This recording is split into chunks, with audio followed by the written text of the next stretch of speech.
Pozdravljeni v podkastu Od genov do zvezd. Moje ime je Sašo Dolinc in pripovedoval vam bom zanimive zgodbe iz sveta znanosti.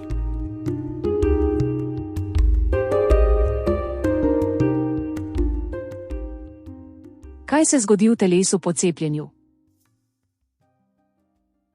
Cepljenje velja za enega največjih medicinskih dosežkov sodobne civilizacije. Zaradi množične uporabe cepiv je bilo v zadnjih stoletjih rešenih izjemno veliko človeških življenj. Otroške bolezni, zaradi katerih je nekoč umrlo ogromno otrok, so postale zaradi cepiv bistveno manj pogoste. Cepljenje velja tudi za enega stroškovno najučinkovitejših ukrepov na področju javnega zdravja, saj so stroški cepiva bistveno manjši kot stroški zdravljenja bolezni in posledic, ki jih pusti prebolevanje bolezni. Zato smo lahko izjemno veseli, da nam je uspelo zelo hitro razviti in proizvesti varna, učinkovita ter kakovostna cepiva proti COVID-19. A ker je veliko ljudi še vedno strah cepljenja, hkrati pa se ne bojijo okužbe s povzročiteljem bolezni, je dobro, da poskušamo čim bolj nazorno pojasniti, kaj sploh pomeni cepljenje in kaj se ob tem dogaja v človeškem telesu. S cepljenjem imunski sistem naučimo, kako naj se učinkovito spopade z nevarnim kužnim mikroorganizmom, ne da bi ob tem zboleli za boleznijo, ki jo organizem povzroča. Cepljenje lahko zelo poenostavljeno primerjamo s prijavo na tečaj samoobrambe, na katerem se naučimo prepoznati in premagati točno določenega nevarnega napadalca. Na tečaju samoobrambe vadimo z lutkami, ki so zelo podobne nevarni osebi, ki straši po mestu. Ker med nekaj tedenskim treningom napadalca dobro spoznamo in se ga naučimo premagati, se bomo znali v trenutku, ko ga bomo dejansko srečali na cesti, pravilno odzvati. Seveda bo spopad z napadalcem še vedno zahteven in tvegan, vendar bistveno manj, kot če ne bi predhodno obiskovali tečaja samoobrambe. Primerjava treninga za samoobrambo pred točno določenim napadalcem in cepljenja za posamezno nalezljivo bolezen dobro povzame bistvo obeh postopkov. S cepivom imunski sistem soočimo z značilnim delom nevarnega mikroorganizma, ki sam po sebi ni nevaren, omogoči pa, da imunski sistem razvije obrambno strategijo za prav ta tujek.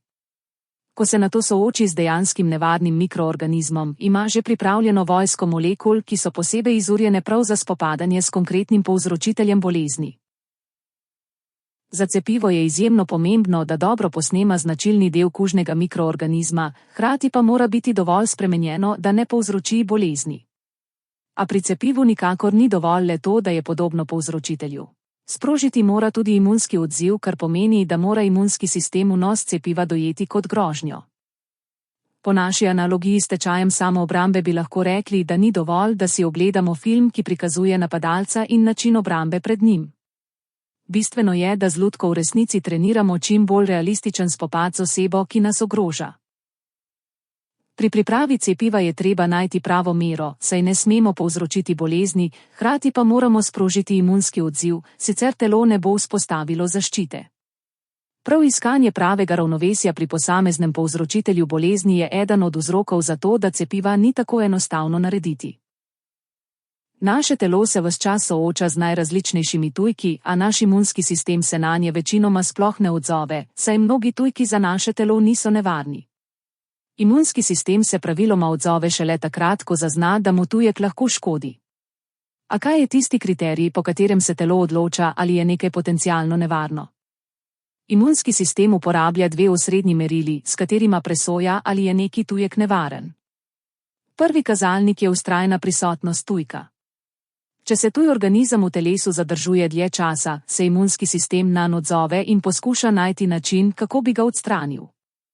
Drugi kazalnik nevarnega vdora tuje snovi v telo je nenadno povečanje njene koncentracije v telesu. Če se delež tuje snovi hitro povečuje, imunski sistem to zazna kot grožnjo in aktivira obrambo. Ob tem velja omeniti, da je alergija primer, ko se imunski sistem z obrambno reakcijo odzove na nekaj tujega, kar v resnici ni nevarno. Pri alergiji gre za nekakšno napako v delovanju imunskega sistema, ko se sproži boj proti tujku, ki sicer ne povzroča težav. Po naši analogiji s samoobrambo bi lahko rekli, da začnemo napadati prijazne sosede, ki jih kot sovražnike prepoznamo zgolj zato, ker nosijo podobno obleko kot kateri od nevarnih razbojnikov. Še bolj nevarne so avtoimunske bolezni, ko začne imunski sistem napadati dele lastnega telesa. Pri klasičnih cepivih, pri katerih v telo brizgamo oslabljen mikroorganizem ali njegove značilne dele, moramo zraven praviloma dodati še snov ali adjuvans, ki povzroči, da se cepivo dlje časa zadržuje v tkivu. Adjuvans cepivu omogoči obstojnost in mu prepreči, da bi se razgradilo ter izločilo iz telesa, še preden bi se sprožil imunski odziv. Nova tehnologija cepljenja, pri kateri v telo brizgamo molekule mRNA, pa uspe sprožiti imunski odziv brez dodajanja adjuvansov. V celicah, v katere prodrejo molekule mRNA, začnejo nastajati beljakovine, ki so podobne značilnim bodicam iz ovojnice virusa. Molekule mRNA nekaj časa proizvajajo delčke virusa, ki seveda ne morejo povzročiti bolezni, a ker se začne njihova koncentracija povečevati, jih imunski sistem zazna kot nevarnost in se nanje odzove. mRNA cepiva s povečanjem koncentracije delčkov virusa imunski sistem zelo učinkovito spodbudijo k ukrepanju, zato ustvari dobro zaščito tudi brez dodajanja adjuvansov. Postopek poteka tako, da imunski sistem med množico svojih imunskih celic najde takšno, ki se prilega bodici iz ovojnice virusa. Ob uspešni vezavi na virusno beljakovino se celica aktivira in začne razmnoževati. Imunske B celice začnejo proizvajati protitelesa, ki se lahko vežejo prav na to beljakovino. Tako jo označijo ali uničijo, imunske T celice pa se naučijo prepoznavati in uničevati človeške celice, ki so že okužene z virusom. Ko se dejansko okužimo z virusom, ki ima na svoji površini značilne bodičaste beljakovine, kakršne je telo že spoznalo po cepljenju, se nanje prilepijo protitelesa in tako ustavijo virus. Če se virus zelo hitro razmnožuje in protiteles ni dovolj, da bi ga takoj ustavila, so na voljo še te celice ubijalke, ki znajo prepoznati z virusom okužene celice in jih uničiti. Prav ta specifična celična imunost je pomembna za preprečevanje hujšega poteka bolezni. Z odločitvijo za cepljenje ne poskrbimo le za svoje zdravje, ampak vplivamo tudi na svoje bližnje in širšo skupnost, v kateri živimo. S cepljenjem ne zmanjšamo le verjetnosti, da se bomo okužili in imeli hujši potek bolezni, ampak zmanjšamo tudi možnost, da bomo ob morebitni prebojni okužbi virus prenesli na druge. To je bil podcast Od genov do zvezd. Moje ime je Saša Dolenc in z novo zgodbo se vam oglasim že kmalu.